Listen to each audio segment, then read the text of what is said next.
उनका सुमरन करना होगा, तब आपके जीवन में आनंद आने वाला है।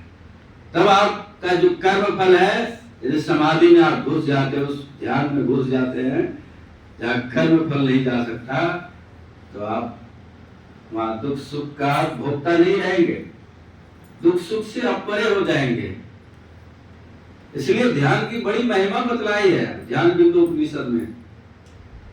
कहा जो ध्यान करता है बहुत पाप कर्म उससे हो गया है, लेकिन ध्यान करने वाला का जो पाप कर्म पहले हुआ है, जो ध्यान कर रहा है, उससे पहाड़ों के समान उनके जीवन में पाप हुआ है, तो वो ध्यान साधना के द्वारा, ध्यान की महिमा के द्वारा वो पाप भस्मीभूत हो जाता है, मतलब समाप्त हो जाता है। मतलब समाधि में जब घुस जाएगा तो उनको कर्म का फल नहीं लगेगा। कर्म तो शरीर के द्वारा भोगा जाता है, क्योंकि संत तुलसी साहब कहते हैं तुलसी यह तन खेत है, मन वच कर्म किसान। ये शरीर को खेत बतलाया है और मन वचन कर्म ये किसान का काम कर रहा है। जैसा बोएगा वैसा उसे मिलेगा, लेकिन जब समाधि में घुस जाता है वो बोता नहीं, फिर वो तो एकदम आनंद में रहता है। वो समाधि कर्म मंडल से वो परे उठ जाता है, समाधि में घुस जाता है, तो उसका जो आनंद लगेगा। और यहाँ जो यदि कर्म फल यदि भोग रहा है शरीर में, लेकिन उसकी तो वो चेतना इधर नहीं है, वो कर्म फल से ऊपर है। ब्रह्मांड पिंड से पिंडी मन ब्रह्मांडी मन हो गया है, ब्रह्मांड में पहुंच गया है, तो उनको वो सुख दुख का अनुभव नहीं करता, वो उससे परे उठ गया है। इसलिए सुख दुख का फल वही मिला करता है जहाँ उनकी सीमा होती है। सुख दुख की सीमा में रहने वाला वो भोगता है, और उस सीमा से बाहर चला जाता है, वो दुख सुख नहीं भोगता। फिर तुल्य निंदा स्तुति मौनी संतुष्ट हो ये न कहने की, वो सब में एकदम समभाव से रहता है, जीता है, संतुष्ट रहता है, समाधिस्थ रहता है। इसलिए संत महात्मा लोग कहते हैं ध्यान किया करो, ध्यान करने से आपके सारे पाप जलकर भस्मीभूत हो जाएंगे। मतलब कर्म पाप लिए तो नहीं लगेगा, लेकिन शरीर रहेगा, शरीर में रहेगा जो मन चेतना, तो फल भोगना है, निश्चित है, वो नहीं मिट सकता आपका। कर्म का फल जो आपने किया है पूर्व, वो तो भोगना ही है, लेकिन उसका जो दुख सुख का जो फल होता है वो नहीं आपको अनुभव होगा यदि समाधि में आप घुस जाएंगे। इसलिए संत महात्मा लोग कहते हैं ऐसा उत्तम आप लोग कर्म कर रहे हैं, इससे आपको सुख ही सुख और आनंद ही आनंद मिलेगा। शास्त्रकारों ने कहा श्लोक का अदम प्रवक्ष्यामि यदुत्तम ग्रंथ कोटि भी ब्रह्म सत्यम जगन मिथ्या। ब्रह्म सत्य है, उनका ही चिंतन करो, और संसार असत्य है, झूठा है, उसे छोड़ने की कोशिश करो। उधर से उदासीनता हो आपके जीवन में, वैराग्य आना चाहिए।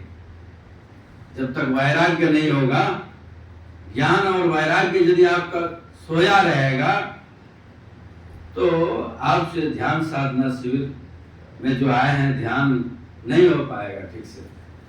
इसलिए वैराग्य चाहिए, वैराग्य बहुत जरूरी है, और लगन भी चाहिए, अभ्यास चाहिए। अभ्यास से तो पहुंचते हैं वैराग्य च गृह्यते। अभ्यास और वैराग्य से मन आपका मजबूत होगा और पकड़ में आएगा, और मन आपका ध्येय में लग सकेगा, तो चिंतन में आप मजबूत होंगे, और जो ध्येय पदार्थ है, जो तत्व है, उसमें आपका मन टिकेगा। इसलिए आप कर्म फल के संबंध में आप सुन रहे थे, यहाँ जो आया है संसार में उसे फल भोगना ही पड़ता है। अवतारों में कर्म लगत है, देह धरी जिन काया। जिसने इस शरीर को धारण किया है, कहते हैं अवतारी महापुरुषों को भी भोगना पड़ा है। जब जब वो शरीर में आया भोगा है। राम आए, कृष्ण आए, सब लोग भोगे हैं महाराज। ना भुंक्ते क्षीयते कर्म जन्म कोटि सतैरपि अवश्यमेव भुक्तव्यम कृतम कर्म शुभाशुभम।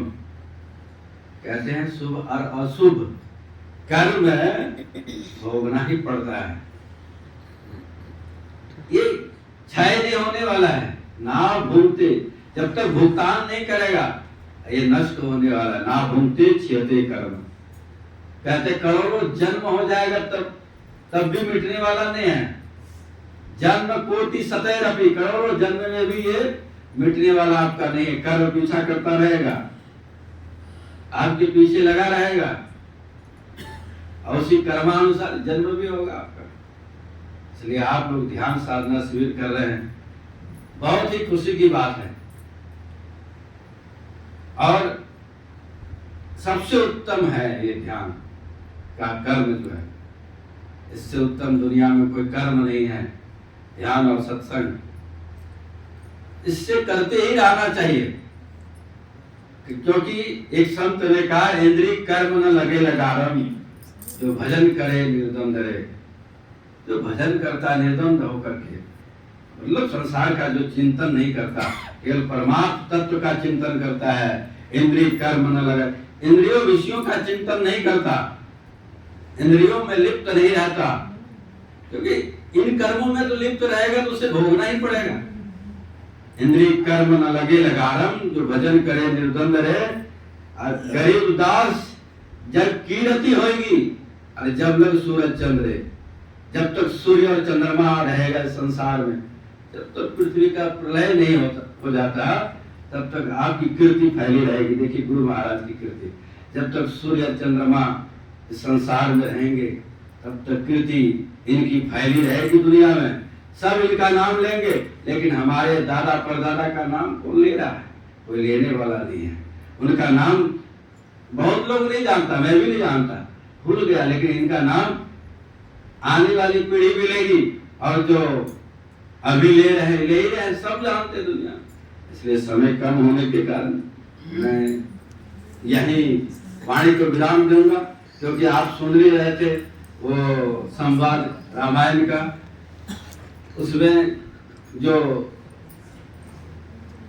वनवास हुआ है भगवान श्री राम मर्यादा पुरुषोत्तम को, उनके साथ जो माता सीता साथ चली है, वो वन का जो वृक्ष है वो पत्ते पर सोए हैं, तो बड़ा गो निषाद को विषाद हुआ है। यही प्रसंग है, सभी लोग जानते हैं। कहने का मतलब है कि आप अच्छे कर्म जो कर रहे हैं, ये ध्यान वाला कर्म, ये ध्यान साधना सत्संग, ये सबसे उत्तम कर्म है। इससे उत्तम कोई दुनिया में कर्म नहीं है। लगे रहिए, अपने जीवन में आनंद ही आनंद मिलेगा। बोलिए श्री सद्गुरु महाराज की जय।